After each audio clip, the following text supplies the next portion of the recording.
পরিবেশ শত্রুদের তাণ্ডব। নদিয়ার রাঙ্গিরপোতায় বারবার পুড়িয়ে দেওয়া হচ্ছে যত্নে বড় করা গাছ।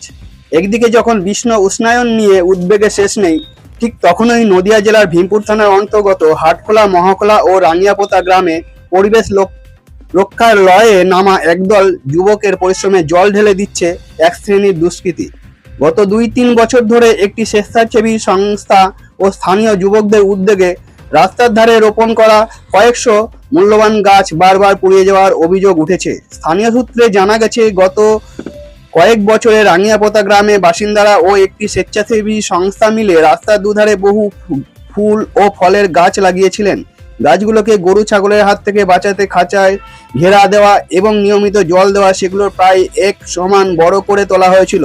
কিন্তু অভিযোগ, গ্রামের কিছু চাষি তাদের জমির উচ্ছিষ্ট খড় ও বিচালি ইচ্ছাকৃতভাবে ওই গাছগুলোর নিচে জড়ো করে আগুন ধরিয়ে দিচ্ছেন। এতে বহু মূল্যবান গাছ ঝলসে যাচ্ছে এবং বেশ কিছু গাছ ইতিমধ্যেই মারা গেছে। এর আগেও একই ঘটনা ঘটায় স্থানীয় থানা, দমকল এবং সীমান্ত রক্ষী বাহিনী এর সহযোগিতায় নিয়ে গ্রামবাসীদের সচেতন করার চেষ্টা করা হয়েছিল।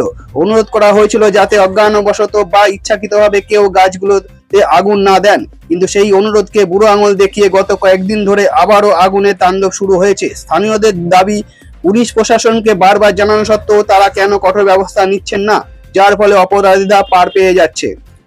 সম্প্রতি আগুন লাগানোর পর গাছের ক্ষতি বাঁচাতে এগিয়ে আসেন গ্রামের একদল যুবক। অনির্বাণ ঢালি, অর্ণব ভক্ত, শুভঙ্কর বাগচি ও তার দুই বন্ধু মিলে নিজেদের কাজ ফেলে রেখে প্রাণপণ চেষ্টা চালিয়ে আগুন নিয়ন্ত্রণে আনেন। বিশেষত অর্ণব ভক্ত, শুভঙ্কর বাগচি, অনির্বাণ ঢালি ও তার বন্ধুরা মিলে তাদের বিক্রয়ের জন্য রাখা ৫০০ লিটারের পানীয় জলের ট্যাঙ্ক নিয়ে এসে সেই জল দিয়ে আগুন নেভাতে ঝাঁপিয়ে পড়েন। কয়েকশো লিটার জল খরচ করে তারা বেশ কিছু গাছকে মৃত্যুর হাত থেকে বাঁচিয়েছেন। ক্ষুব্ধ গ্রামবাসীদের বক্তব্য, এই গাছগুলো কারো ব্যক্তিগত সম্পত্তি নয়, রাস্তার ধারে এই ছায়া পথচারীদের আরাম দেবে এবং পরিবেশ রক্ষা করবে এবং ফুল ও ফল থাকবে।